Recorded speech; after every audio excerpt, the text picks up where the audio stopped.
con el apoyo institucional de los comités de Costa Rica y de Panamá. Saludamos y agradecemos la presencia de Víctor Dossoretz, presidente de ICC Argentina, Sebastián Escarrer, presidente de ICC España, y Klaus von Boeser, presidente de ICC México. Especial agradecimiento por acompañarnos el día de hoy a María Fernanda Garza, primera vicepresidente global de la ICC y coordinadora para las Américas también de ICC. Daremos inicio a nuestro acto invitando en primer lugar al presidente de ICC Argentina a que nos ofrezca un mensaje de bienvenida. Víctor, por favor. Buenos días, buenas tardes a todos. Bueno, gracias por participar.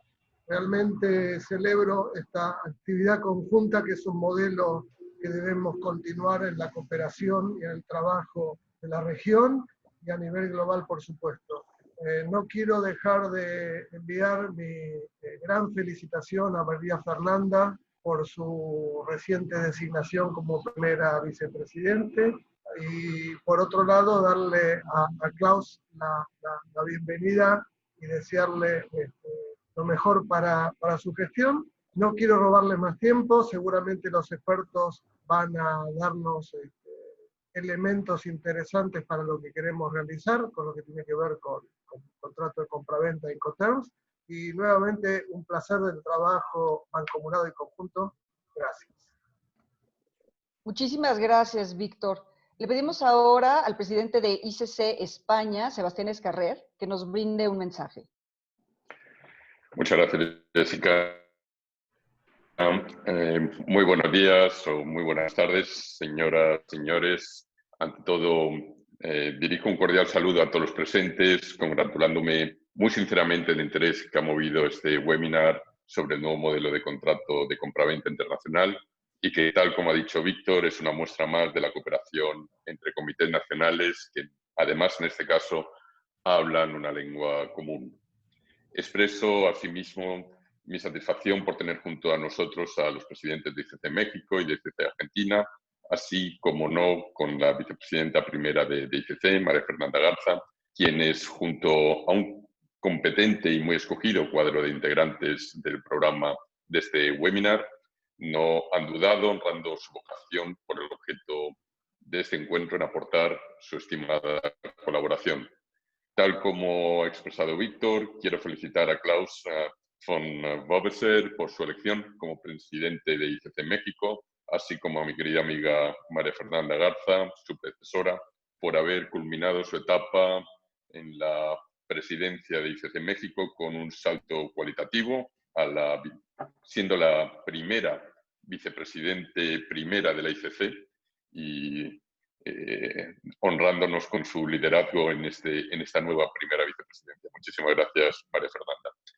Para aquellos participantes en la presente jornada que no sean miembros de la Cámara de Comercio Internacional o no lo sean todavía, diré que esta organización internacional, que se constituyó definitivamente en París en 1919 después de varios encuentros de sus ponentes, y lo hizo con el carácter jurídico de asociación, y con los fines básicos de promover un comercio internacional abierto, lo que diríamos actualmente multilateral, está basado en reglas y el de crear instituciones que faciliten los intercambios comerciales.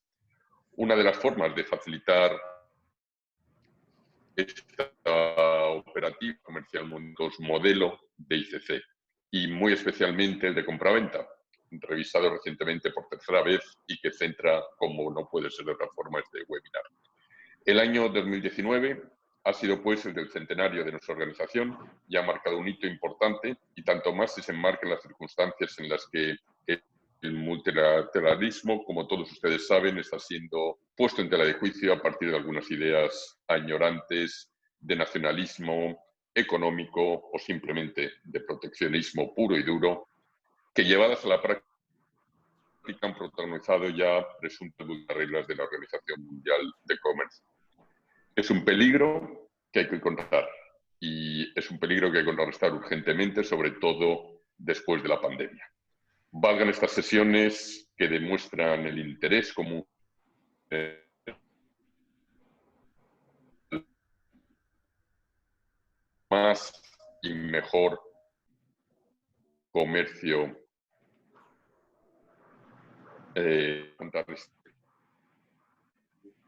y dar un mundo que en estos momentos es imprescindible.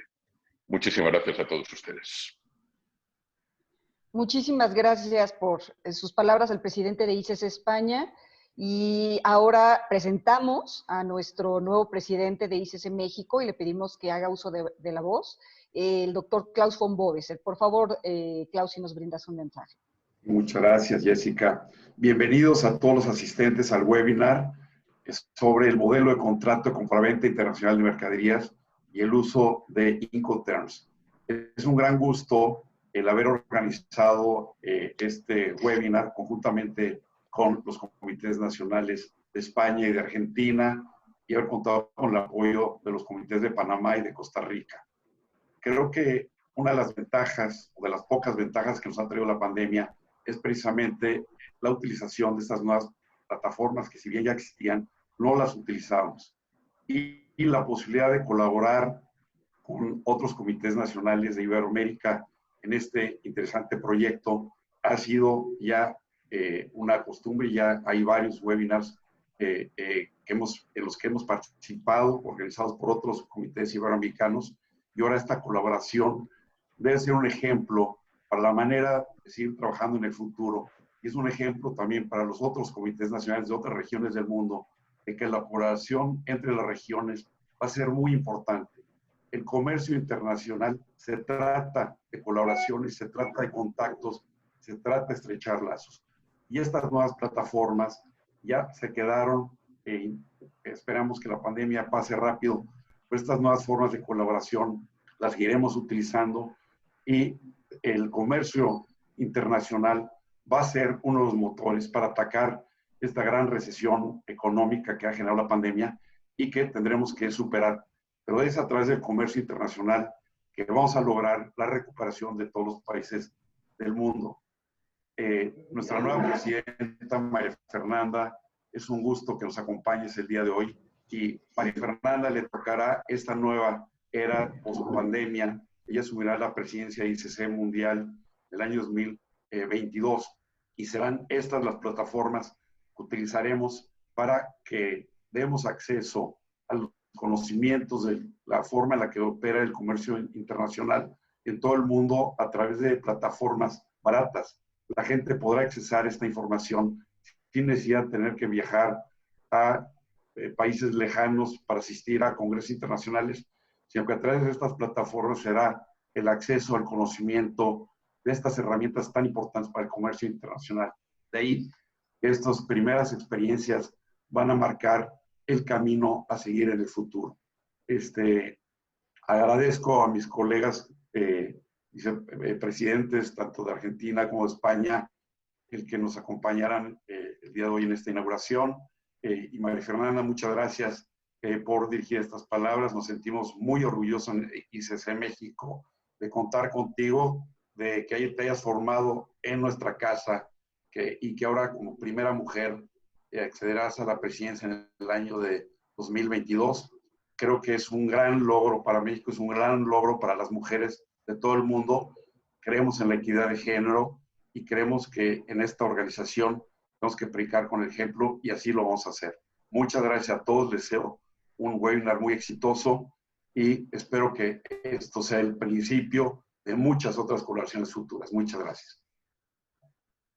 Muchísimas gracias al presidente de ICC México, y le vamos a pedir ahora a la primera vicepresidenta global de la ICC, María Fernanda Garza, nos brinde un mensaje de inauguración. Muchas gracias, Jessica. Muchas gracias, Klaus, por tus palabras. Sebastián, qué gusto verte después de tanto tiempo. Víctor, gracias. Hemos estado ya en varios webinars juntos. A todos los que nos acompañan, muchísimas gracias. Muy buenos días a todos. Veo con gran entusiasmo que este webinar, que fue organizado por los comités nacionales de ICC Argentina, Costa Rica, España, Panamá y México, y que cuenta con la participación, como decía Jessica hace un momento, de 18 naciones. Y no, como decía también Klaus, no cabe duda que la tecnología nos está acercando, y este webinar es una muestra muy clara de esta situación. Y como mencionaba Sebastián, la International Chamber of Commerce, que se creó hace más de 100 años, en 1919, y somos la Organización Mundial de las Empresas, que defiende precisamente un sistema internacional de comercio y de inversiones abierto, basado en reglas, y que hoy en día representamos a más de 45 millones de empresas en todo el mundo y de todos los sectores, atendiendo todos los temas que inciden en el quehacer diario de las empresas.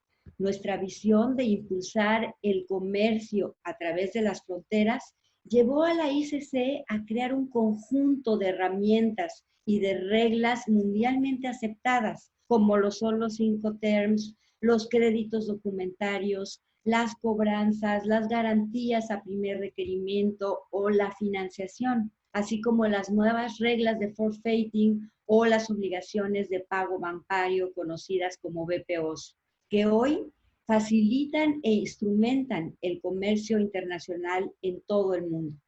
Pero ICC no solamente crea y ofrece herramientas a los operadores internacionales del comercio transfronterizo, sino que también las revisa y actualiza, mejora y adapta a las nuevas realidades.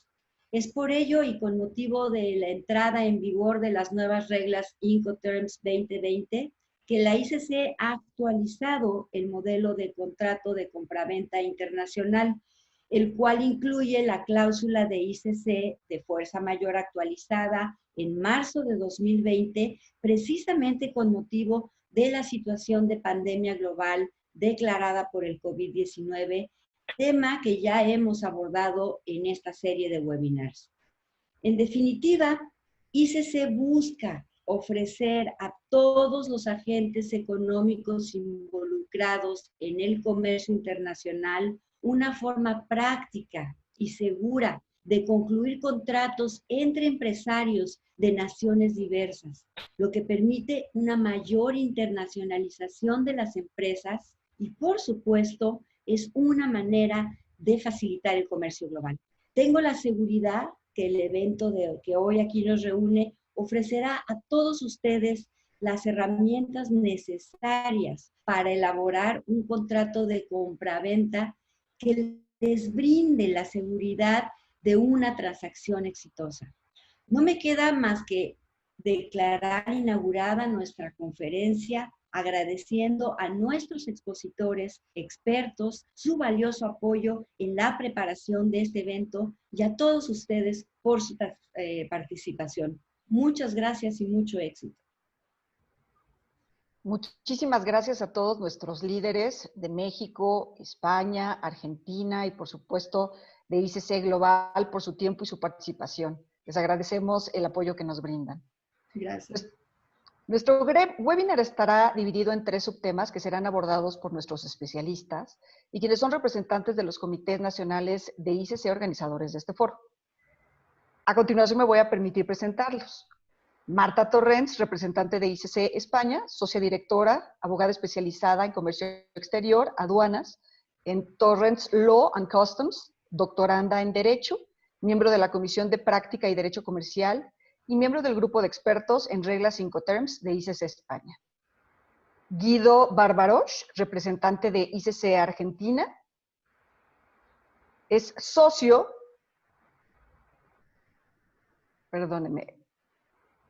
es socio en Richards, Cardinal, Tutzer, Zavala y Saferer, profesor de la Facultad de Derecho, Universidad de Buenos Aires, miembro de la Comisión de Práctica y Derecho Comercial de ICC Argentina. Edgardo Muñoz López, representante de ICC México, experto certificado por ICC y ICC Academy en reglas Incoterms 2020, profesor de la Facultad de Derecho de la Universidad Panamericana, Campus Guadalajara, y vicepresidente del Comité de Arbitraje Jalisco de ICC México.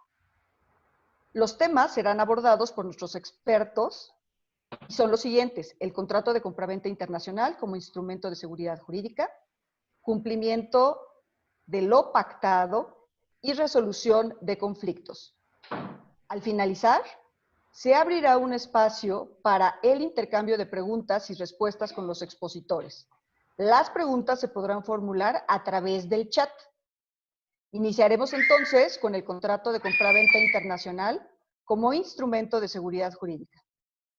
Sin lugar a dudas, el contrato de compraventa constituye el fundamento de comercio internacional en todos los países, independientemente de su tradición jurídica o de su nivel de desarrollo económico, tal y como lo señala UNCITRAL. El contrato internacional es el mecanismo idóneo para fijar las bases de una negociación internacional exitosa. En este primer bloque analizaremos la importancia de implementar un contrato en las transacciones cotidianas de comercio exterior, sus elementos, así como otros recursos complementarios que fortalecen el entendimiento y la aplicación de un contrato internacional, manteniendo un adecuado equilibrio entre las partes y afianzando la seguridad jurídica de la operación. Sin duda, el contrato es una herramienta que reduce el riesgo entre el comprador y vendedor. Por supuesto, este riesgo es menor si nuestro contrato incluye entre sus cláusulas las principales obligaciones de las partes, la entrega de la mercancía y los riesgos, y por supuesto la documentación necesaria para el adecuado cumplimiento del contrato, temas que serán abordados por nuestros expertos. Sin más, cedo el uso de la voz a Mónica, Guido y Edgardo. Muchísimas gracias. A Marta, se la cedes a Marta, Jessica, no Mónica. Mónica está, pero no quiere decir nada. A Marta.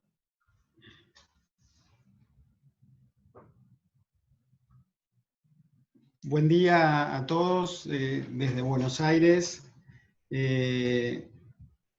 La temática del webinar de hoy está relacionada con el derecho a elegir.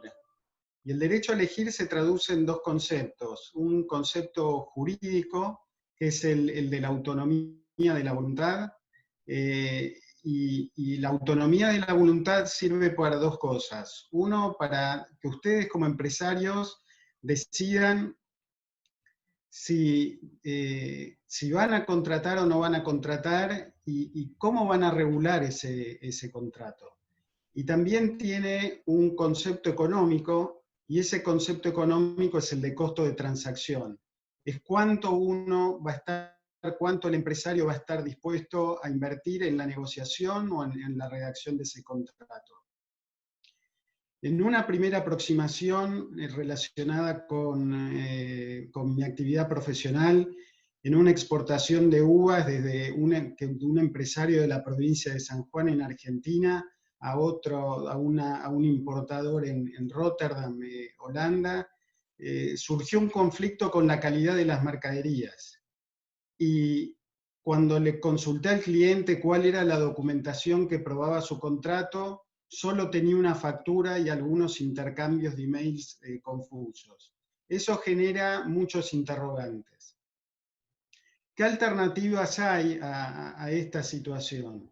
Hoy la CCI ofrece un modelo de contrato de compraventa internacional de mercaderías, y la otra alternativa que también es válida es que en determinados contratos de exportación muy sofisticados no se utilice un modelo estándar, sino que se invierta en ese costo de transacción para poder, cumplir con los objetivos del contrato. Volviendo al contrato modelo de la CCI, lo que es importante es ver que es un contrato estándar, que tiene una parte A con condiciones específicas, donde cada uno puede elegir la opción deseada, y que van del numeral A1, primero el encabezamiento, y luego del numeral A1 al numeral A17. La parte B, por su lado, tiene condiciones generales, que son bases jurídicas estándar, y que se desarrollan en 14 artículos. Yendo ahora a las obligaciones de las partes, vamos a ver que el contrato despliega una batería de opciones, donde las partes, se prevén las principales obligaciones del vendedor, que son la entrega de la mercadería, el plazo en que va a entregar esa mercadería y la documentación que tiene que poner a disposición. Por su lado, el comprador, la obligación principal del comprador, como todos sabemos, es el precio, el pago del precio, las condiciones en que ese precio va a ser pagada y la posibilidad de inspeccionar la mercadería, tanto en el lugar de expedición como en el lugar de destino. Estas son las opciones que nos trae el contrato. Como les decía, despliega todas las digamos, opciones de una manera muy didáctica y prevé incluso situaciones para el caso de que las partes no hayan elegido la cláusula, digamos, alguna de las opciones de la cláusula. Y les doy un ejemplo. En la entrega de la mercadería se desarrollan o se despliegan las opciones de los términos comerciales de Incoterms, pero si las partes no hubieran elegido ninguno de esos términos, no hubieran hecho uso de una opción, en las condiciones generales se prevé que la entrega de la mercadería va a ser bajo el término comercial FCA establecimiento del vendedor. Como no podía ser de otra manera, ni el contrato ni la convención tratan la cuestión de la transmisión, ni la Convención de Viena de 1980, que es la legislación que se presume aplicable, tratan sobre la transmisión de la propiedad de la mercadería. Solo la convención se refiere a que la transmisión es una obligación del vendedor, la transmisión de la propiedad es una obligación del vendedor, pero remite al derecho local para desarrollar esta cuestión. Le paso la palabra ahora a Marta para que desarrolle el tema de Incoterms. Perfecto, muchísimas gracias, Guido. Muy buenas, en este caso muy buenas tardes desde Barcelona, y es un placer pues continuar en la exposición que realizaba el compañero en este modelo de la ICC, de las obligaciones y de los puntos de enclave. Y no podía ser la parte que me ha tocado a mí, y agradezco a los otros dos compañeros que me la hayan cedido, que son los Incoterms, ¿no? Es esas reglas y usos comerciales que a nivel internacional las CCI nos prestó, la hizo nacer, y gracias a ella pues se resuelven muchísimos conflictos, o intentamos que justamente no aparezcan, ¿no? Son esos usos que nos van a dar la virtud de regular entre comprador y vendedor todos aquellos elementos que conciernen pues, a la entrega de la mercancía, a los costes, a los riesgos, y en su caso, como no podría ser de otra forma en el modelo de compraventa internacional, a quién deben pasar esas aduanas, quién deben hacer efectivos esos procesos aduanales, ¿no? Y yo creo que eso es importantísimo para que se logre ese buen fin que todos perseguimos en un contrato de compraventa internacional, que cada parte se sienta equilibrada en las fuerzas de que ese comprador que envía la mercancía pues llegue a ser recepcionada, ¿no? Es decir, que reciba la mercancía, y el vendedor pues tener la tranquilidad que una vez entregada la misma reciba y perciba ese precio. Los Incoterms nos van a ayudar a unos puntos de enclave, como decía, regulando una serie de cuestiones, entrega, riesgos, costes y el tema aduanal.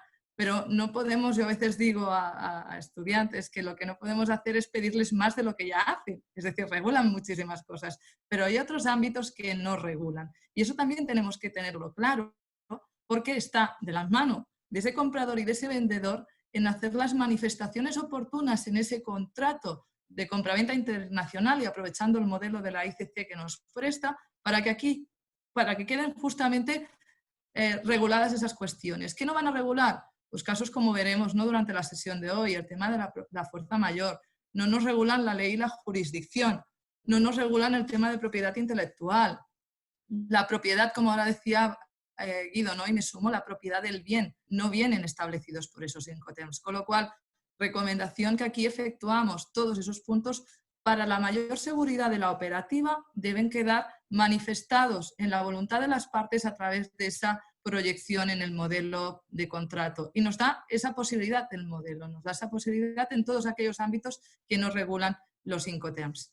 Pero para ello tenemos que saber qué Incoterm escogemos, ¿no? Y tenemos la suerte que hemos visto nacer a 1 de enero del 2020 unos nuevos Incoterms que dejaron atrás los del 2010 y nos han traído nuevas oportunidades, ¿no? Han reforzado lo que en la práctica comercial internacional se venía buscando y nos han validado muchos de esos 11 Incoterms, pero nos han aparecido Incoterms nuevos y hemos dejado atrás alguno que antes la práctica nos traía. Entonces, que sepan que tenemos 11 Incoterms, algunos de ellos se califican de forma polivalente, es decir, que pueden ser utilizados con cualquier medio de transporte, y otros son única, exclusivamente y específicos para ámbitos marítimos.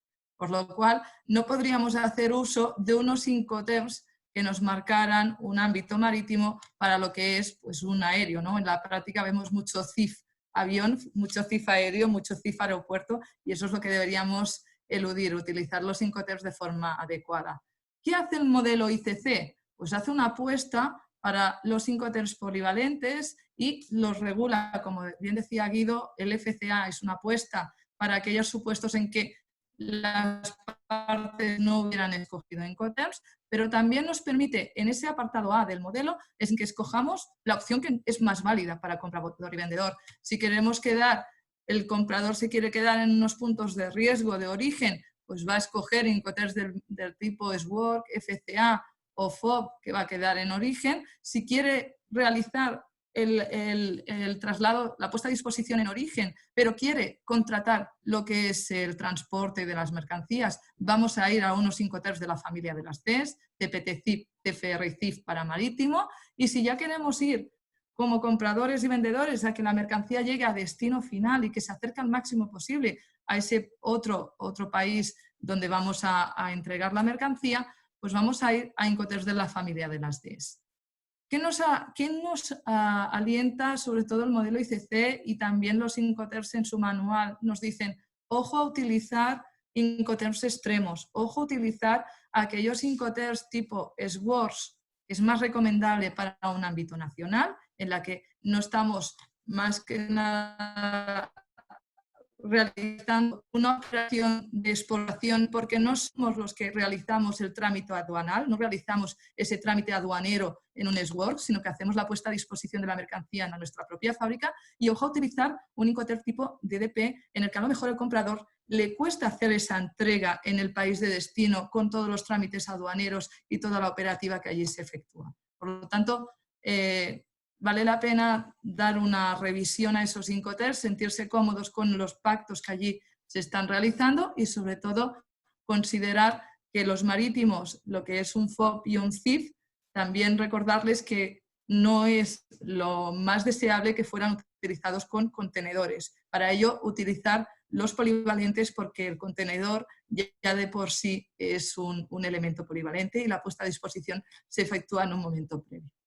Esas pinceladas en relación a los Incoterms y sobre todo darles esos consejos, ¿no? Y esas novedades que trasladaba, planificar con antelación esa operativa comercial, revisar los costes, revisar la documentación asociada, pólizas de seguro, si queremos o no incluirlas en ese transporte principal, pues ir a Incoterms que incluyen esos seguros, tanto en este caso un CIF o un CIP, y en todo caso ver que tenemos una nueva regla que les indicaba aquí, que es el DPU. Esta regla nace con los Incoterms 2020, hasta ese momento no la teníamos. Realmente es un renombrar de la regla DAT, que ha desaparecido y se quedó atrás a 31 de diciembre del 2010, y es una regla que ha dejado pasar ese DPU, que lo que comporta pues, es llegar a destino y descargar esa mercancía. Ojo, por lo tanto, en este ámbito, a utilizar el SWORK, concretar al máximo posible, y así lo verán en el modelo de la ICC, en los apartados A,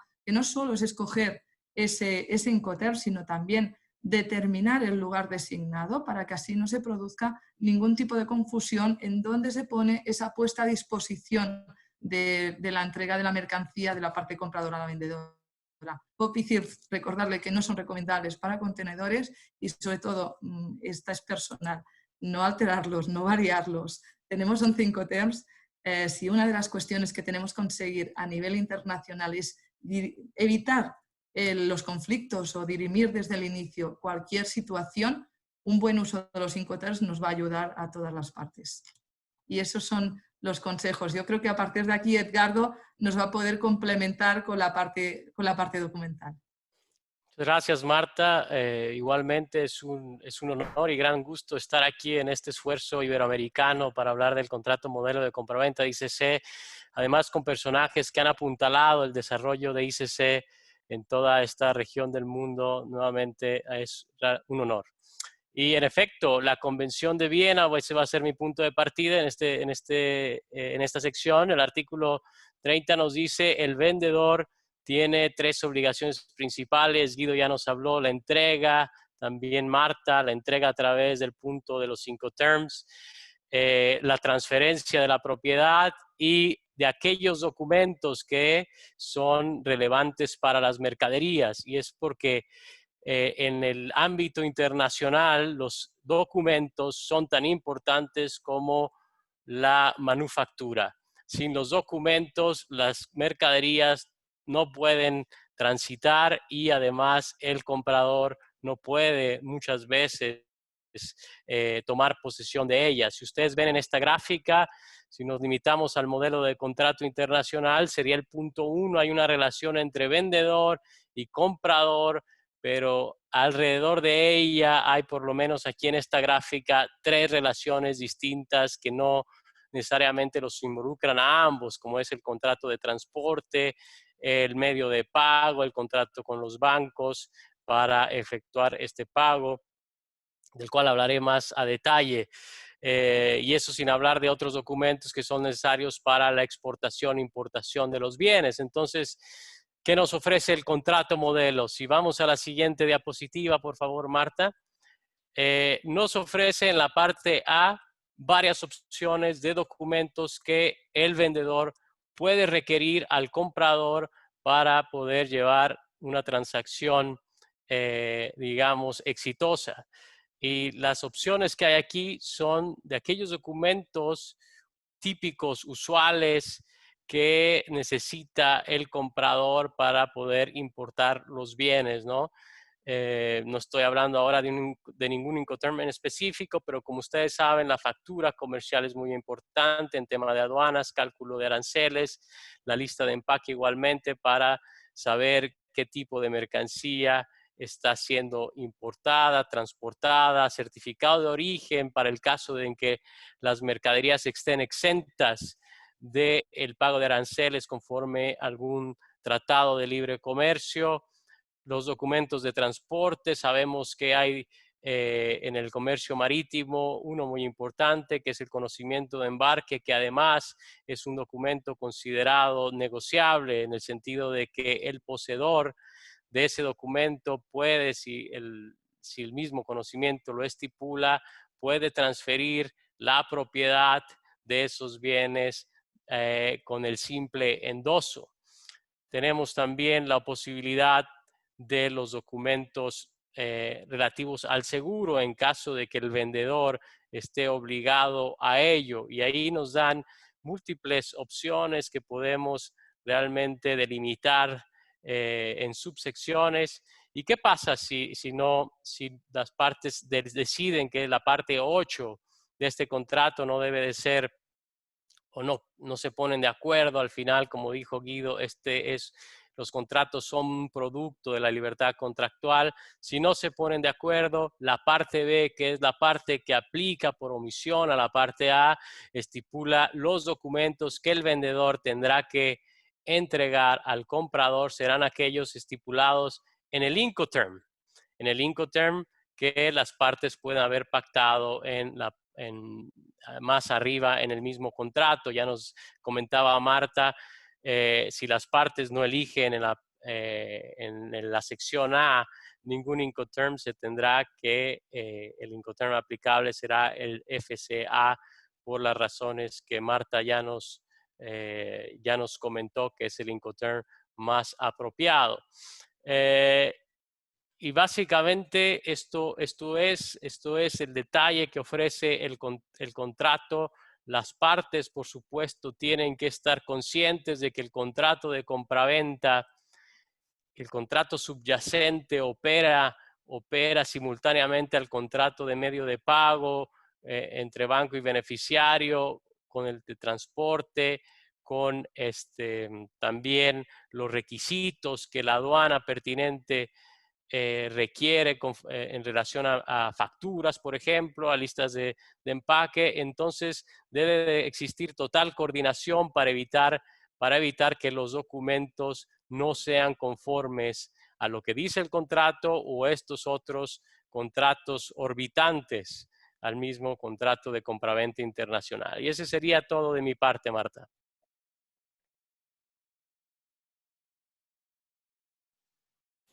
Bien, buenos días a todos, ¿cómo están? También desde Buenos Aires, buenas tardes a la gente que está en Europa viéndonos. Es un placer estar acá haciendo este evento. Me toca a mí abrir esta segunda sección, que es del cumplimiento de lo pactado. Y bueno, un poco nos toca hacer mucho foco en esto porque estamos en todo el mundo viviendo algo, un imprevisto, algo impensado, ¿no? Que es una pandemia global. O sea, cualquiera se podría haber imaginado cualquier cosa el año pasado, menos esto, ¿sí? Son muy pocos quizás los que pudieron prever una situación así.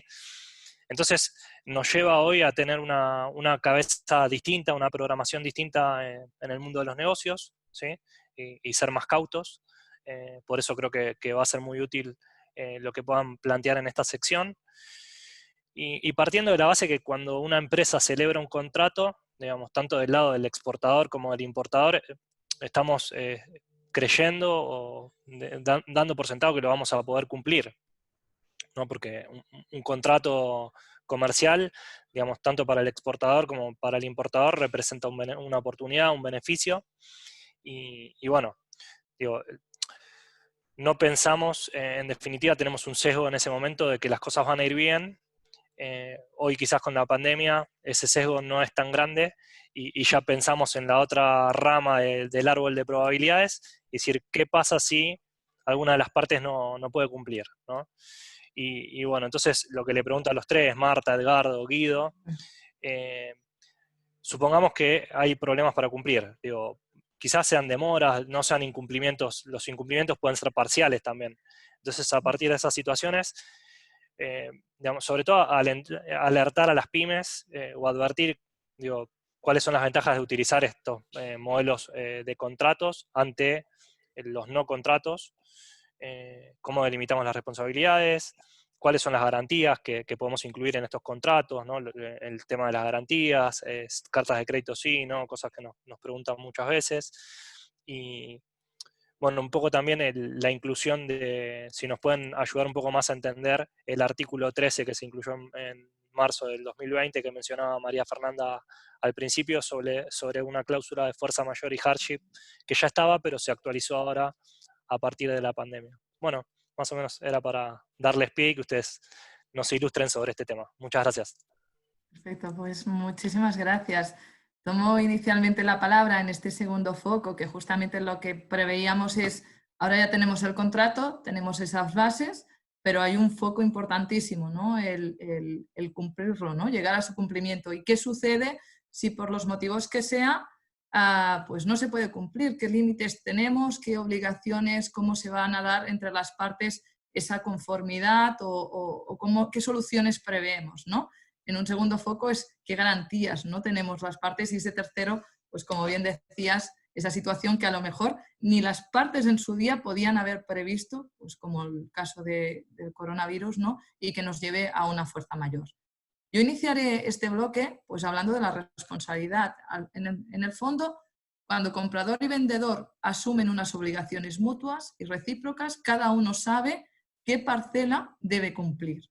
Y por lo tanto, en la otra parte, en esa buena fe contractual, ha asumido ese foco de obligaciones sabiendo que la otra contraparte iba a realizar lo que en ella se había previsto. Pero puede ser, por lo tanto, el pacta sunt servanda, ¿no? Este latinajo aflora en el primer momento. ¿Pero qué puede pasarnos? Pues lo que nos sucede muchas veces en comercio internacional. Tenemos a veces demoras porque nos llegan las mercancías cuando hemos previsto. O a lo mejor no nos hemos acabado de entender en ese cantidades, calidades, productos, etiquetajes, ¿no? A veces a nivel de países, yo un último caso que he llevado, nos hemos encontrado pues, que no había había una falta de conformidad en cuanto al packaging tan importante para la entrada a nivel de un país a otro del made in, ¿no? El country of origin no estaba bien ubicado. Entonces, aunque el producto no adolecía de los elementos de calidad, de cantidad, sí que adolecía en un elemento fundamental para que pudiera pasar esa frontera, ¿no? Para que pudiera entrar en el destino final. Bueno, pues todas estas cuestiones, al final el modelo ICC, modelo de contrato de compra-venta internacional, nos da unas pautas, nos da unas bases que podemos ampliar y que podemos hacer incluso algunas observaciones, pero sobre todo es aconsejable prever esas cláusulas contractuales que intenten paliar, como yo os decía aquí, los riesgos de incumplimiento o al menos lo que se persigue es un equilibrio entre las partes, ¿eh? Es decir, un compromiso razonable. Nos podemos encontrar que haya un interés del comprador, pues imaginaros que no ha llevado esa mercancía hasta el final del recorrido, pues ese interés del comprador de exigir el total precio, el total de la pérdida causada por ese incumplimiento. Y por otro lado, el equilibrio de la otra parte, decir, bueno, mantengamos unos límites porque a lo mejor esa situación no la podía haber previsto en el momento en que pactamos, ¿no? Entonces, lo que nos da el modelo de la ICC son dos situaciones. Nos permite establecer esas demoras demoras o faltas de entrega, es decir, cuando el comprador y vendedor han pactado en una fecha determinada, pues poner a disposición esa mercancía ante su comprador y no se produce. Pues la verdad es que nos va a permitir que el comprador en este caso, que es la parte débil, ¿no? En este caso, que no ha recibido la mercancía, puede exigir tanto una indemnización por daños y perjuicios, y así lo prevé el artículo 10.2 en la fase estándar, en la fase en la que tenemos todo regulado, desde el apartado del modelo B, y nos marca unos límites, nos va a ayudar a que sean ya un elemento contractual que aparezca hasta qué punto esa indemnización va a ser requerida al vendedor. Concretamente se marca un 0,5% semanal hasta un importe máximo de un 5% del precio de la mercancía que ha sido demorada. Por lo tanto, tenemos ahí ya una indemnización, una penalización marcada y que las partes van a tener que acogerse a la misma en tanto que está en ese modelo estándar. Pero, ¿qué sucede? Esto sería en el supuesto que tenemos una indemnización cuando al final llega la mercancía, pero puede ser que esa demora al final no nos conlleve una resolución contractual porque no se ha cumplido finalmente, es decir, no ha alcanzado la mercancía a llegar a su destino. Entonces, si se resolviera el contrato, nos van a dar otra posibilidad, otra situación de determinación de ese factor de pérdida para la parte compradora, y entonces el comprador puede recuperar la cantidad por la pérdida que haya probado. Mientras que la demora con el cumplimiento tardío va a ser únicamente justificable con ese documento de prueba de elemento tardío, en el segundo caso vamos a requerir una prueba documental de realmente que haya habido una situación de daños reales hacia ese comprador. Y el otro foco que también nos regula el modelo ICC es situación habitual en la práctica, o bien se demora la mercancía o no era lo que yo esperaba, tiene una falta de conformidad. Entonces, ¿qué sucede cuando tenemos esa no conformidad concedente a lo pactado? Pues tiene tres opciones ese vendedor una vez que el comprador sobre todo le ha notificado, porque es una obligación suya contrastar la conformidad del producto, que se adecue a la calidad y tiene que ser de la forma más rápida y ágil posible. Pues el vendedor, una vez que ha recibido esa notificación por parte del comprador, puede o bien sustituir la mercancía, o bien repararla, o bien reembolsar el precio.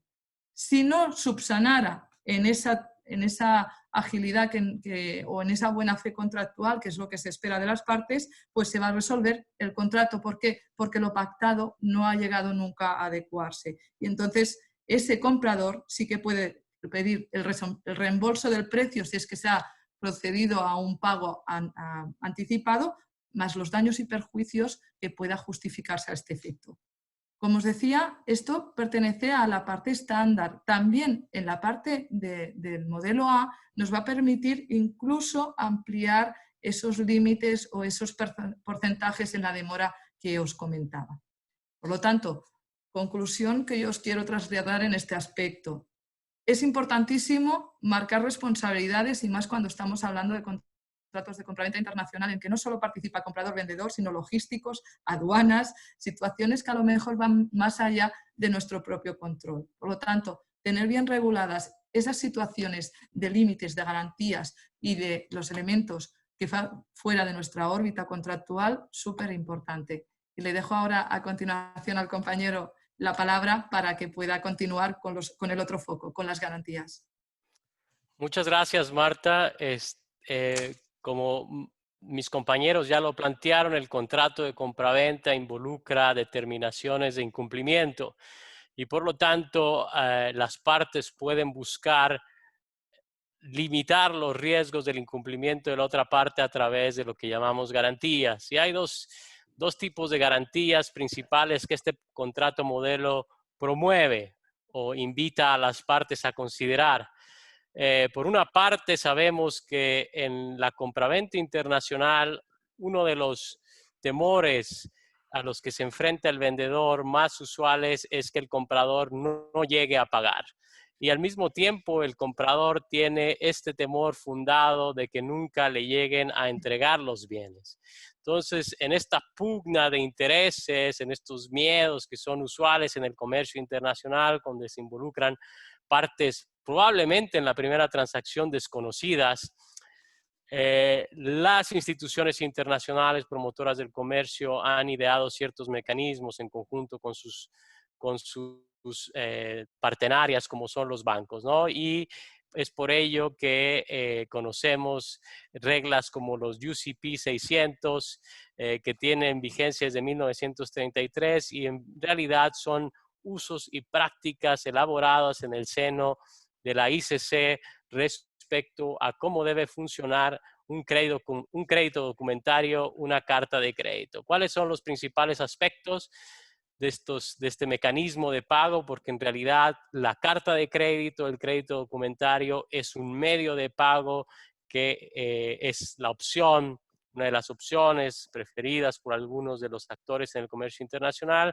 Bueno, sus características son las siguientes. El contrato subyacente de compraventa estipula que el comprador tendrá que promover con su banco, el banco que pagará ya sea directamente al vendedor o a través de alguna filial o en todo caso confirmando a través de otro banco en la sede del vendedor que el pago se realizará cuando el vendedor presente documentos establecidos en el mismo crédito documentario y que probablemente las partes ya enunciaron, eso es lo óptimo, en el contrato subyacente de compra-venta, ¿no?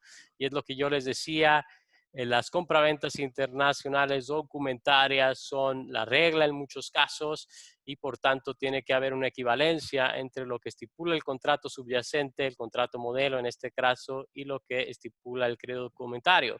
Porque el crédito documentario es independiente al contrato subyacente, sin embargo, el banco no pagará al beneficiario, en este caso el vendedor, a menos que los documentos presentados por él sean conformes a lo descrito en el crédito documentario. Entonces, así funciona, muchos de ustedes están familiarizados con ello.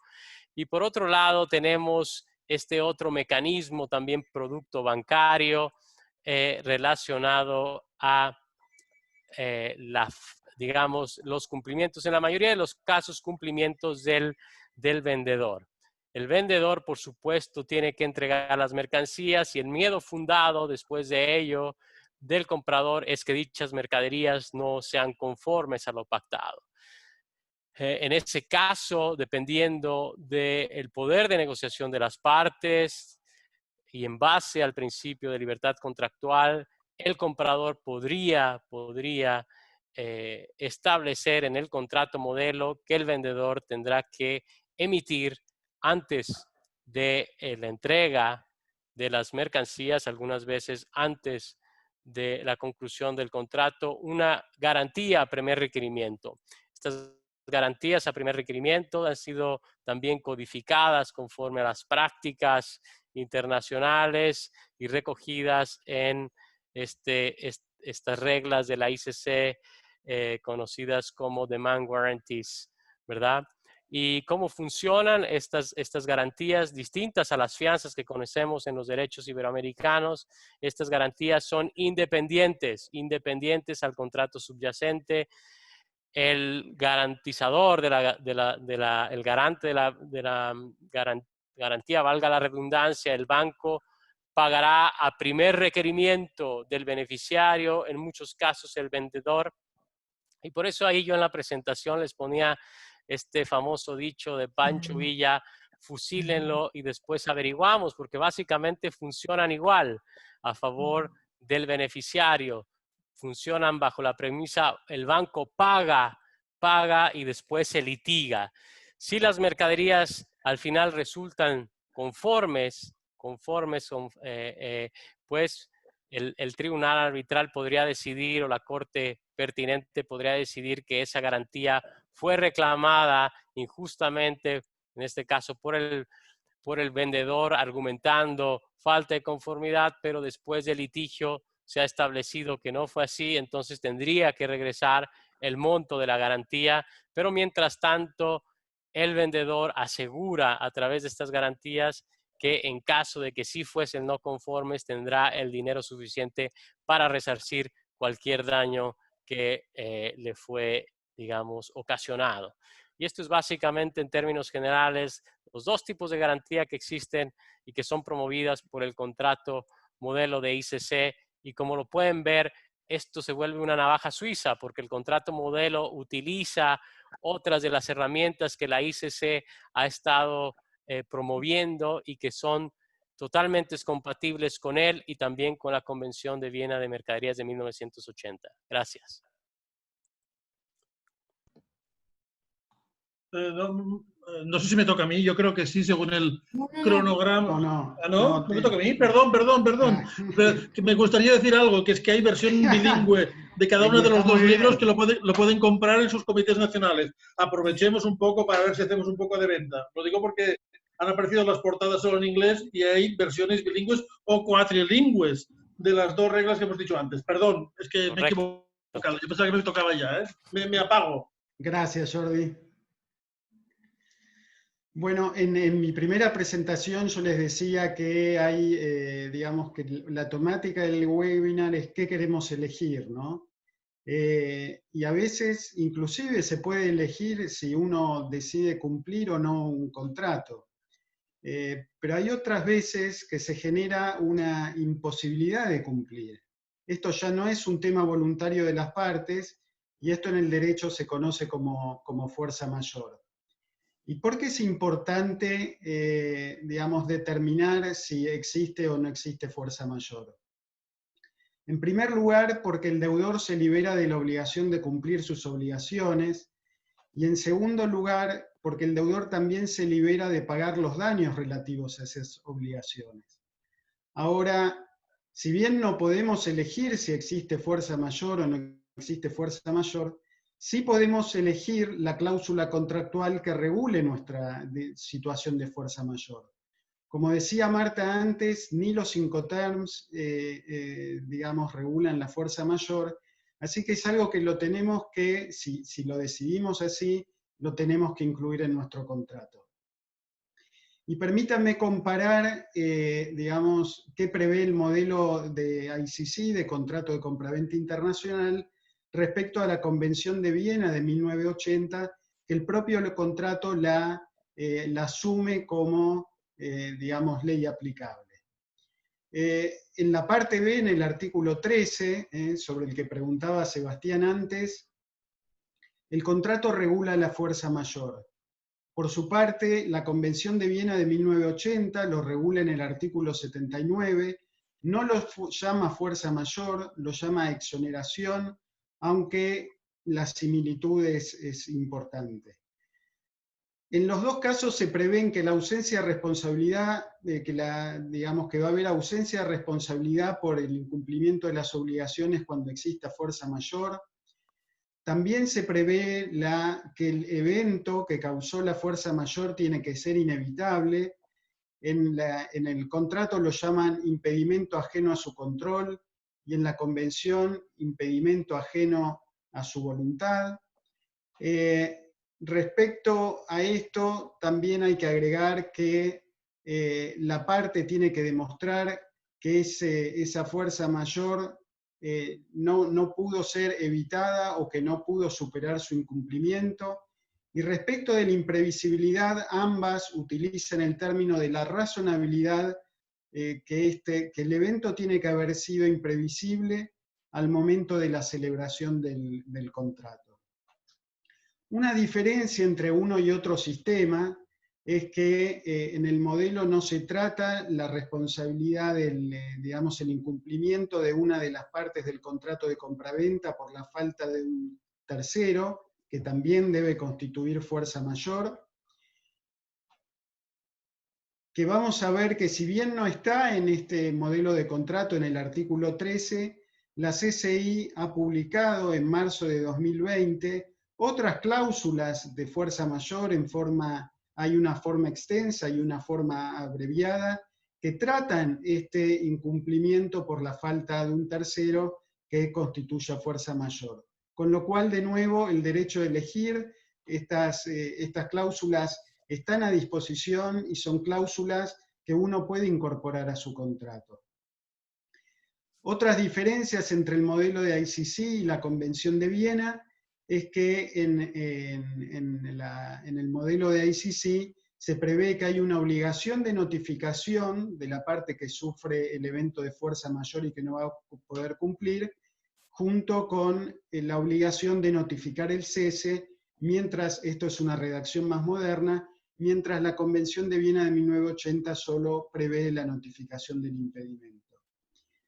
Las dos son similares en materia de exonerar a las partes mientras dure el impedimento de su responsabilidad de cumplir.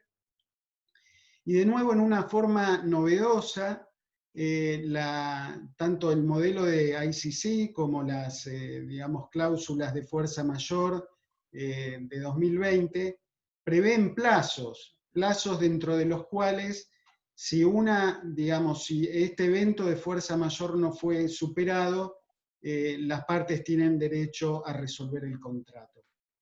Y en esto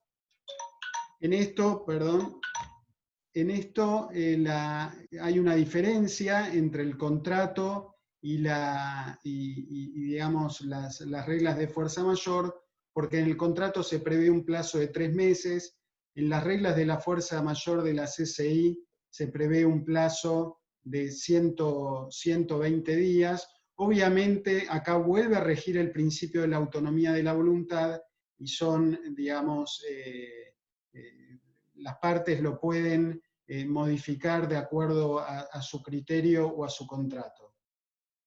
Finalmente, para concluir, respecto de la convención prevé que no se van a poder reclamar daños y perjuicios, pero que sí se va a poder recurrir a otros remedios de la convención, y queda claro que la convención, dentro de esos remedios, prevé también la posibilidad de resolución.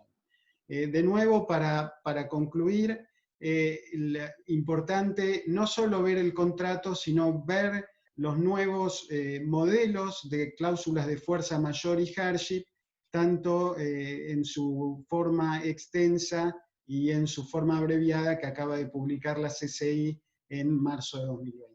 Muchas gracias.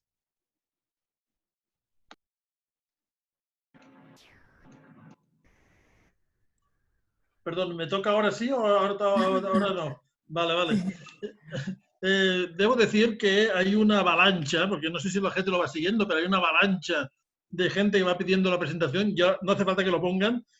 Pídanlo a su comité nacional con el correo electrónico, porque están poniendo todos el correo electrónico, y se les enviará la presentación cuando acabe la sesión, no ahora mismo que estamos a la mitad. En cuanto al libro, el libro se vende, lo siento mucho, pero no es gratis. Está disponible en la web de París desde el viernes pasado y está en versión bilingüe español-inglés. Los comités nacionales cobraremos una comisión de esto, por lo tanto no nos vamos a hacer ricos tampoco con esto, pero soluciona a las partes los problemas que han ido expresando los intervinientes. Desde el tema de la cláusula de fuerza mayor, ya es el artículo 13, el artículo 79 del Convenio Viena del 80, los plazos que ha explicado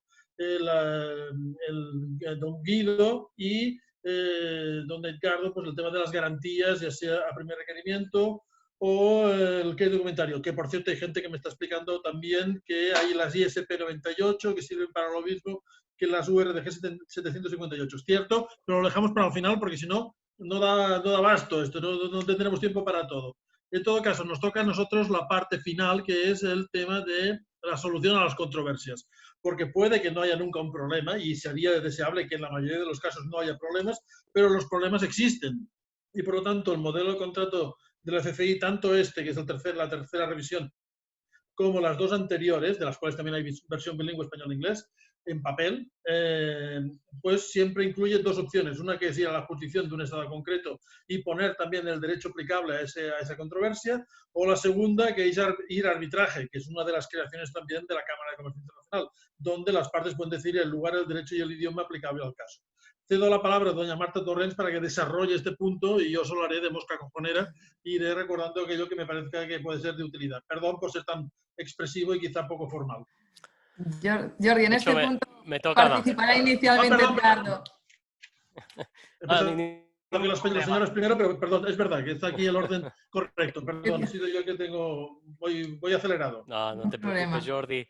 En efecto, uno de los cuando una de las partes incumple y la otra cree mermado su principal interés en la compraventa, la solución que la mayoría de los derechos aplicables estipulan es lo que se llama la resolución del contrato, la terminación causada por un incumplimiento. El contrato modelo nos propone una manera eficiente y clara de determinar cuando existe un incumplimiento que dé lugar a la resolución.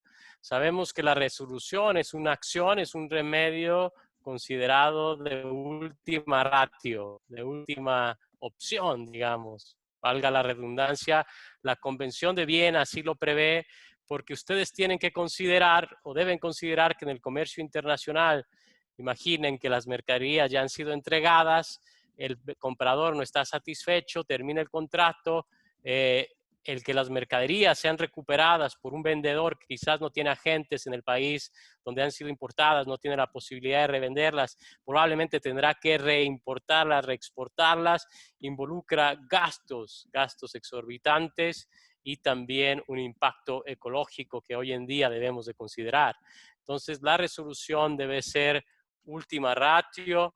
Sin embargo, existen ocasiones donde las partes podrían desde una primera, digamos, acercamiento en la negociación del contrato establecer en qué supuestos podría tener lugar la resolución y la cláusula 9 propone una respuesta muy clara.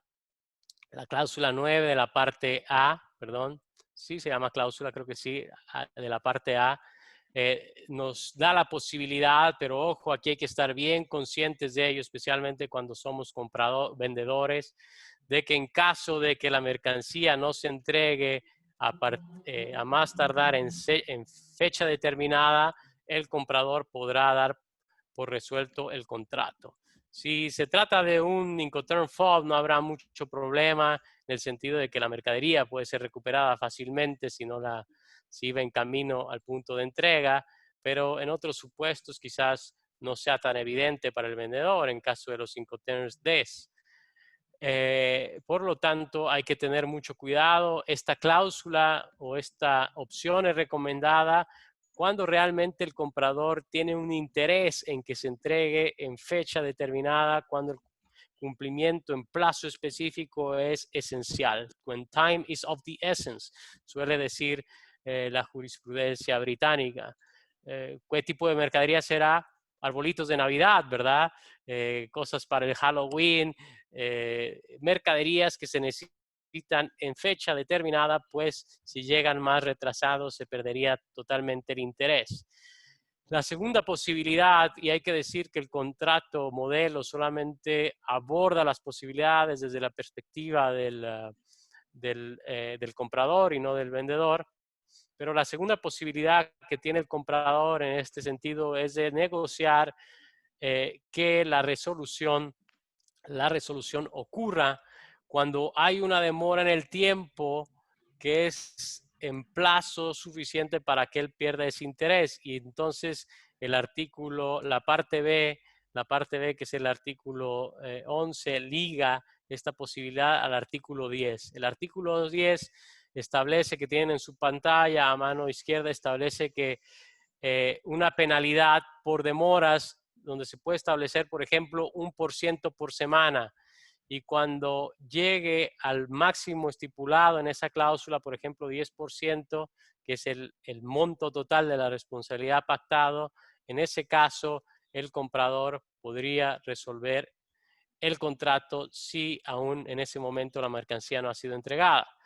La otra opción, y es quizás la más polémica y habrá que tener cuidado ambas partes en negociarlas, pero es una opción que está ahí, es que el comprador también podrá resolver el contrato si la mercancía no es reparada dentro del plazo especificado también en el artículo de la parte B relativo a la resolución. Esto obviamente impone obligaciones y una, digamos, capacidad de reacción muy importante al vendedor, que tendrá que reparar las mercaderías en el plazo ahí estipulado de 10 semanas, creo que es. Voy a revisarlo, ahora no lo tengo aquí a la vista. Este derecho a resolver el contrato difiere de lo que estipula el artículo 25 de la Convención, cuyo criterio es que simplemente la parte que sufre el incumplimiento pierda el interés en el contrato. Es un término muy abstracto que ha sido interpretado a través de la jurisprudencia y que aún así tendrá que ser aplicable en caso de que no sea el comprador sino el vendedor el que desee resolver el contrato. Voy a aprovechar para responder una pregunta que viene en el chat rápidamente. Alguien decía, entonces, ¿qué aplica el contrato modelo o la convención? Nos lo explicará más adelante Marta. En realidad es supletoria la convención a este respecto. Muchas gracias.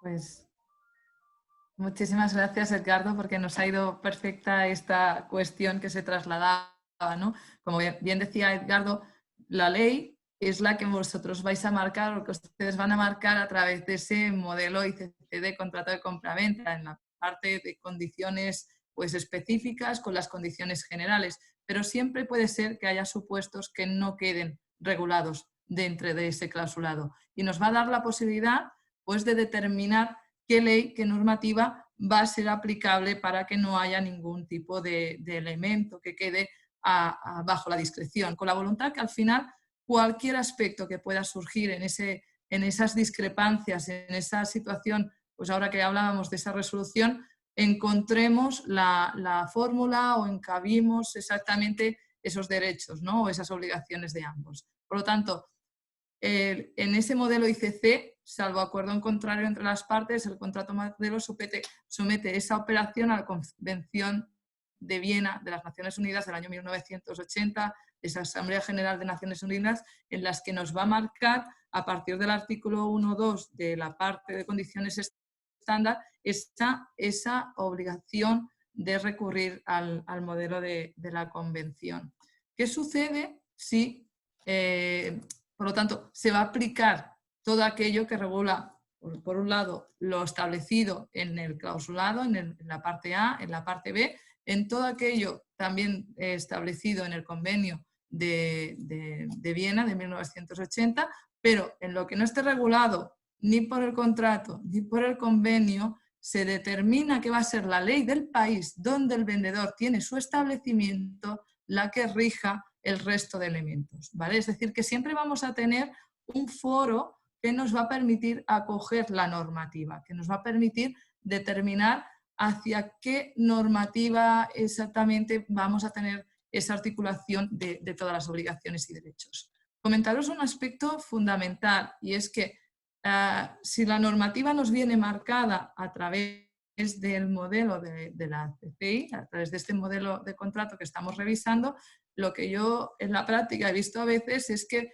una parte y la otra quieren poner un equilibrio entre ambas y deciden poner la normativa de un país, pero por otro lado la jurisdicción o los tribunales en otro país. Ojo a hacer estas articulaciones, porque estamos obligando a un tribunal que aprenda la normativa de otro, es decir, que sobre todo que esa normativa, si vamos a ir hacia jurisdicción, la arrastremos también a la normativa aplicable. ¿Sí? Ese es el caso de determinar esa normativa, aunque veremos con el compañero Guido que hay otras alternativas que no sea la judicial, que es la del arbitraje, lo que podemos acoger. Solo mencionar de esa Convención de Viena qué nos regula, ¿no? Porque si decimos que es ley entre nosotros lo que tenemos pactado a través del modelo de la CCI, luego tenemos esa Convención de Viena que nos va a desarrollar toda una serie de cuestiones, pues que sepáis que la Convención de Viena de 1980 intenta de forma uniforme regular y armonizar toda una serie de parámetros, que tiene 101 artículos compuestos, digamos, en 4 ámbitos. Los 13 primeros hacen relación al ámbito de aplicación, disposiciones generales, determinan cuándo tenemos ese contrato de compra-venta, excluye ciertos tipos de contratos que no van a estar dentro de propiamente o sometidos a este contrato de compra, al modelo de compra-venta de Viena, que serían propiamente pues, prestaciones de servicios o elementos a nivel de ajuar personales.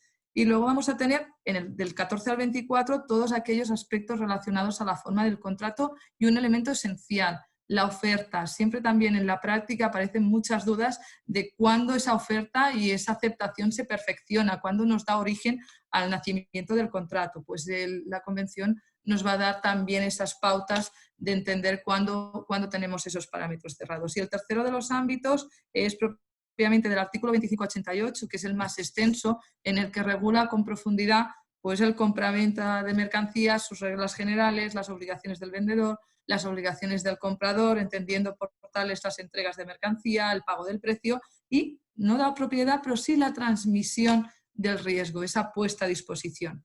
Y los artículos finales lo que hacen es regular pues, para los diferentes países que suscriben la forma en que se lleven a cabo. Por lo tanto, tenemos una convención que regula muchísimos parámetros para evitar o minimizar el impacto en situaciones o en discrepancias entre comprador y vendedor. Y a partir de aquí, pues intentar no llegar a la parte que Guido, o de la forma más amistosa, y Guido nos va a introducir lo que es propiamente el arbitraje. Gracias. Gracias, Marta. Hay, digamos, yo hablaba en mis presentaciones del derecho a elegir y la posibilidad de tener, digamos, una cláusula contractual que prevé el arbitraje es eso, porque les contaba el caso de una exportación desde la provincia de San Juan hacia Rotterdam, donde la única regulación que tenían las partes era la factura que había emitido el exportador, más, digamos, algunos intercambios de mails. Bueno, al arbitraje solo se puede llegar por consenso. Y es muy difícil que si ese consenso no está, no imposible, y se podría implementar, pero si ese consenso no está en el contrato, tiene que ser posterior a la controversia. Y muchas veces las partes, frente a la controversia, les es difícil consensuar y de esa manera poder llegar al arbitraje.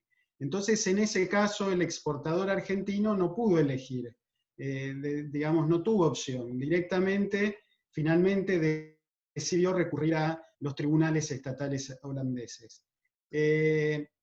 Con permiso de Jordi, voy a contestar algunas preguntas que había en el chat. Algunos sugerían en el chat, bueno, ¿por qué no la mediación, que es un método alternativo de resolución de disputas que permite digamos, una solución previa al conflicto, como también sugería Marta? Tratemos de no llegar ni al arbitraje ni al juicio estatal.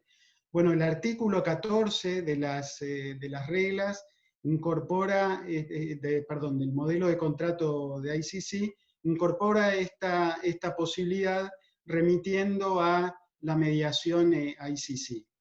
Y después hay otras dos. ¿Cuáles son las otras dos opciones que quedan si las empresas vendedora y compradora no se pusieron de acuerdo?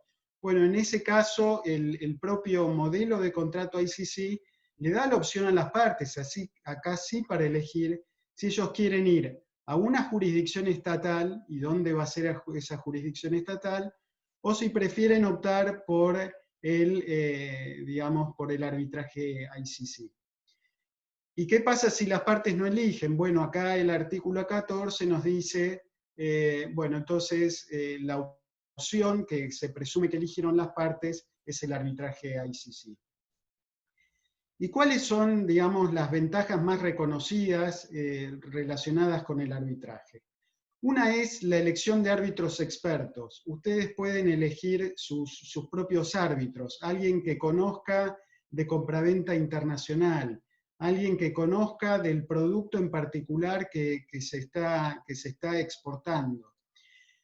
Otra de las ventajas muy reconocidas por las empresas es la flexibilidad del proceso.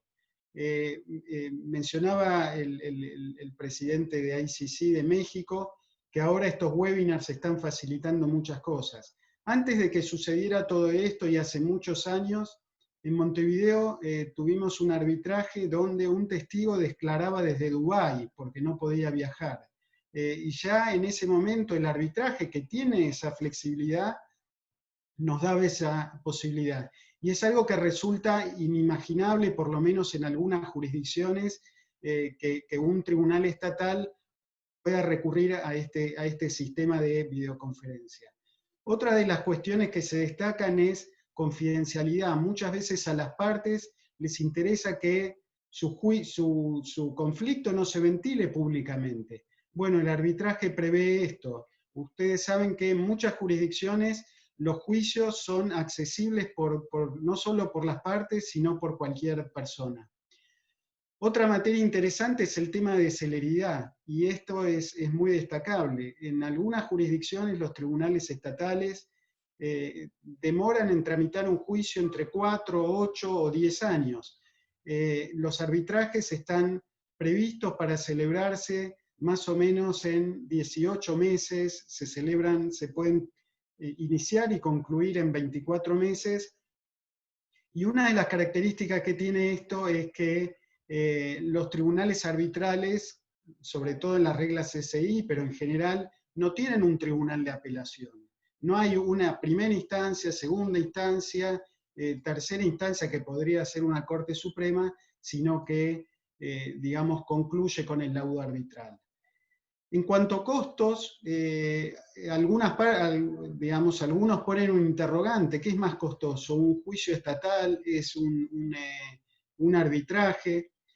Y en esto hay algunas cuestiones, pero lo que sí las instituciones, por ejemplo la CCI, demuestra esa preocupación y ha generado alternativas en el propio arbitraje CCI como arbitrajes abreviados, donde cuando intervienen partes, o reclamos que sean inferiores a $2 millones, el arbitraje inclusive se abrevia. Y finalmente los laudos se concluyen, generalmente se cumplen los laudos, pero si el laudo no se cumpliera, existe la Convención de Nueva York de 1958, ratificada por muchos países, que lo que permite es que un laudo dictado en una jurisdicción pueda ser ejecutado en cualquier otra jurisdicción donde el deudor tenga bienes y haya también ratificado la Convención de Nueva York de 1958, con defensas muy limitadas. Bueno, muchas gracias. Paso la palabra a los organizadores. Ahora creo que sí que me toca, porque veo que al finalizar la exposición del último tema, Jordi Sellarés, que este soy yo, agradece la intervención de los expositores e inicia un espacio para preguntas y respuestas. Yo creo que los expositores ya lo han visto. Aparte de los 250 participantes que tenemos, es una avalancha constante de preguntas en el chat y en las preguntas, porque hay que estar a dos bandas. Yo he ido contestando algunas que eran muy sencillas, pero planteo algunas otras que han sido de algunas de las materias que se han tocado, de temas de Incoterms. Hay gente que insiste que no le parece bien, que no se puede utilizar el FOB con un contenedor. Se puede usar, pero usted tiene un riesgo entre que cierre la puerta y que toque la superficie del buque. Es decir, no le vamos a perseguir si uno lo hace así. O ¿por qué ha desaparecido el DAT y siguen ahora con el DPU? ¿Qué motivo había? Pues sencillamente que la gente no usaba el DAT cuando tenía que, entendía que era solo terminal, y en cambio pues ahora pues, puede usarlo en cualquier lado, pero siempre con la mercancía descargada.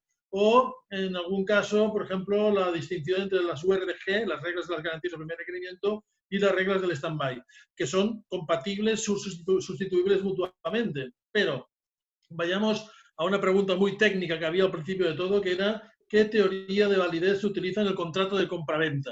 Y esta no me atrevo yo a contestarla, porque yo diría que esto es de cátedra de Derecho Civil, y por tanto si alguno se lanza la respuesta, lo planteo a los expositores.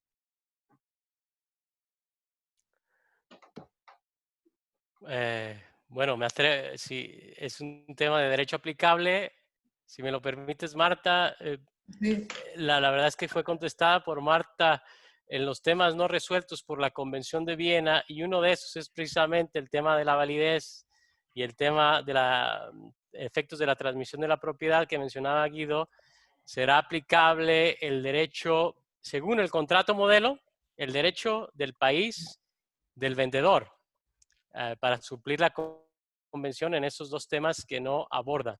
Entonces será el país, la teoría de validez que se siga para ver si el contrato es válido o no, será la que se estipule en el país del vendedor, en el derecho del país del vendedor. Teoría suena un poco, como dijo Jordi, a cátedra, pero en realidad son las disposiciones sobre la validez. Y después tenía otra pregunta de estas muy compleja. Un segundo, porque esta venía a través del WhatsApp, o sea que aquí las entradas de preguntas son muy complejas. En tema de digitalización, modelos de contrato y demás, llegamos a un punto que es, claro, el modelo es un modelo, después esto es un traje que hay que ajustarle, es un prêt-à-porter. Si usted tiene una pierna más corta que la otra, pues tendrá que ajustarse el vestido, no tendrá que hacer simplemente usar el modelo. Y por tanto todos los modelos, aunque sean digitales o electrónicos, tendrán que ajustarse. Pero lo planteo porque lo ha escrito la gente. Y en el caso de una mercancía, el precio de la cual varía constantemente, quizás es mejor no hacer un contrato de compraventa. Yo diría que, me anticipo lo que pueden decir los expertos, siempre es mejor tener un contrato a no tenerlo. Porque si uno está en la ambigüedad o en el silencio o interpretar intercambio de correos electrónicos, esto es mucho peor que tener un contrato y quizás sí que las partes han ido novando el contrato. Pero lo planteo porque son dos de las cuestiones que han salido en el chat y que yo recojo ahora para que la respondan. Si me permiten, en primer lugar, creo que algo interesante que plantea el contrato es, y hay que verlo, digamos, hay que adquirirlo y verlo, pero el contrato lo que tiene es un sinnúmero de opciones, y esa batería de opciones, ese número de opciones, es algo que le permite a las partes tomar decisiones. Y decir, yo quiero elegir la cláusula FCA, quiero elegir la cláusula Ex-Works, quiero elegir la cláusula CIF, y así en un montón de materias. Y aún así, algo que prevé el contrato es, no es tómalo, déjalo. Es un contrato que alguien puede decidir modificar en los plazos, modificar en la cláusula de fuerza mayor y elegir la cláusula de fuerza mayor, la otra del ICC 2020, o la que las partes quieran de acuerdo a las circunstancias de su caso. Pero el propio contrato prevé que las cláusulas A, digamos que la parte A se puede usar inclusive por un lado, que la parte B se puede usar por otro lado, tiene mucha flexibilidad, no es algo que uno, de nuevo, tiene que tomar en un todo o descartar. Yo añadiría, Guido, a los comentarios que efectúas, que me sumo, no podía ser de otra forma, que sobre todo los problemas, es decir, todo va bien hasta que afloran los problemas. Entonces, mejor tener unas reglas de juego que sabemos todos, que todos estamos conscientes en esa situación cuando todo va bien y que estamos haciendo nacer la operación, para que luego tengamos esas reglas de juego que nos hemos marcado de común acuerdo. Y seguramente esta situación que planteas del precio variable se puede encontrar una pauta en la que os sintáis cómodos y que os permita acoger el resto de clausulado para que justamente evitéis o eludáis cualquier tipo de conflicto al respecto. Perdón, es que tengo un problema doméstico. Se ha estropeado la nevera y ahora está todo el mundo aquí con la nevera arriba y abajo. Perdón. Teóricamente nos quedan 2 minutos. No sé si alguna pregunta más que se me haya escapado en este momento con el problema de la nevera. Jordi, si quieres, te tomo la palabra con el tema del FOB y el CIF, que siempre genera mucho... perfecto, porque justo lo se ha estropeado la nevera ahora. Lo cerramos con los Incoterms, que siempre es un punto de enclave y así los compañeros también se suman y hablamos de esos Incoterms, ¿no? Es el problema del directo esto, que los programas de televisión quedan muy bien, pero justo cuando aparece un hijo, ahora que la nevera se ha estropeado. Pues estas cosas no están previstas, pero ocurren. Perdón por las molestias. Fuerza mayor. Exacto, fuerza mayor, nunca mejor dicho. Pues ese FOB y ese CIF decía que no son recomendables, o por lo menos siguiendo estrictamente lo que nos marcan las pautas de Incoterms 2020, no son recomendables con contenedores. ¿Por qué? Porque la puesta a disposición de la mercancía no se produce en un FOB o en un CIF en el momento de la carga de esa mercancía en el puerto, sino que realmente se produce en un momento previo, cuando ese contenedor ha llegado a las instalaciones de ese vendedor que realiza la carga de esos palets, ¿no?, dentro del contenedor. Entonces, realmente esa puesta a disposición se produce ahí, porque no va a poder tocar esa carga hasta que llegan a destino final. Además, el contenedor en sí es un polivalente, puede ser utilizado con diferentes medios de transporte, con lo cual es más adecuado utilizar esos instrumentos que nos dan con polivalentes, en este caso un FCA, que no un FOB. Mejor ir a un polivalente de la familia de las Cs que no el propio CIF, por los mismos motivos. Más que nada para justificar el por qué decía esos puntos. Y ahora sí que cedo la palabra a don Sebastián Ferrari, sin dejar de destacar una frase que me ha gustado mucho, que utilizaré a partir de ahora en adelante: fusílalo y después averiguamos. Yo creo que esta frase me será muy útil de ahora en adelante. Cedo la palabra a don Sebastián Ferrari para que dé por terminada la sesión y haga el cierre del webinar. Bueno, muchas gracias, Jordi. Primero quería agradecerle a todas las autoridades que nos acompañaron hoy en el evento, especialmente también a los expertos de las comisiones de los distintos países, de México, de España y de Argentina, de la Comisión de Práctica y Derecho Comercial, que es la que redacta a nivel global estos modelos de contrato de compra-venta internacional. Esta es la madre de los modelos de contratos de la ICC, pero después tenemos más formatos de modelos que seguramente haremos algunos webinars para ir contándolos, pero queríamos empezar con este, que es el más abarcativo, de mercancías manufacturadas. También agradecerle a los comités nacionales, porque bueno, hoy ustedes ven por ahí la puesta en escena, pero hubo un montón de trabajo por detrás, así que agradecerle a todos los equipos, todo el esfuerzo que hicieron para que esto sea posible, y a la audiencia también, invitarla, más allá de la participación en esta videoconferencia, a que se acerquen a los capítulos nacionales, a que interactúen con nuestros, o formen, incluso se integren, si así lo desean, en las comisiones, y también que puedan participar en los cursos y adquirir las publicaciones.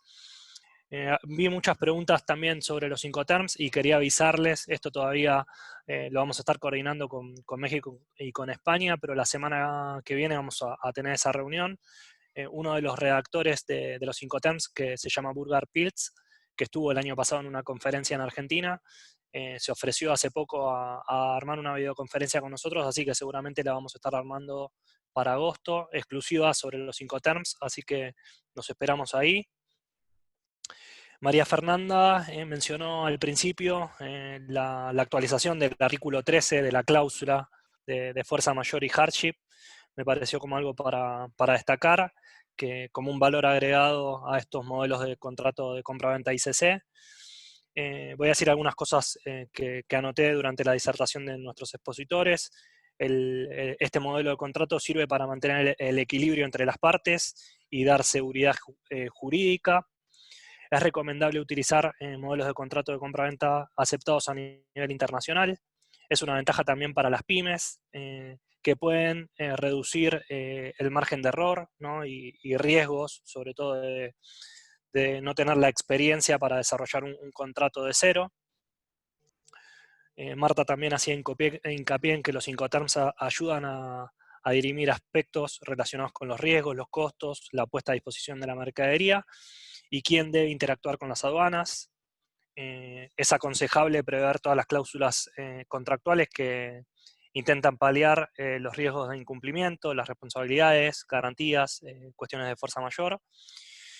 Y bueno, salvo que se acuerde lo contrario entre las partes, el modelo de contrato de ICC se rige por la Convención de Viena de las Naciones Unidas de 1980. Y por último, bueno, esto que hablaba Guido en la parte final, el arbitraje comercial internacional es el mecanismo más elegido como medio de resolución de las disputas. ¿Sí? Es un poco el resumen de alguien que no está especializado en contratos, un economista que disfrutó mucho de esta conversación. Tuve la oportunidad de leer el modelo de contrato y se lo recomiendo para los que lo puedan adquirir porque es muy claro, es muy intuitivo y bueno, además tiene el respaldo de nuestra comunidad de negocios que lo conoce. Así que bueno, muchas gracias desde Buenos Aires, desde México, el DF, desde Barcelona y el resto de los países que nos han acompañado. Muchas gracias y nos vemos en la próxima oportunidad. Hasta pronto, entonces. Muchas gracias. Muchas gracias a todos. Y que estén bien. Hasta luego, gracias. Cuídense. Gracias. Muchas gracias a todos. Hasta luego. Caray, Micaela está muy abrigada, debe tener... Muchas gracias. Hasta luego. Adiós.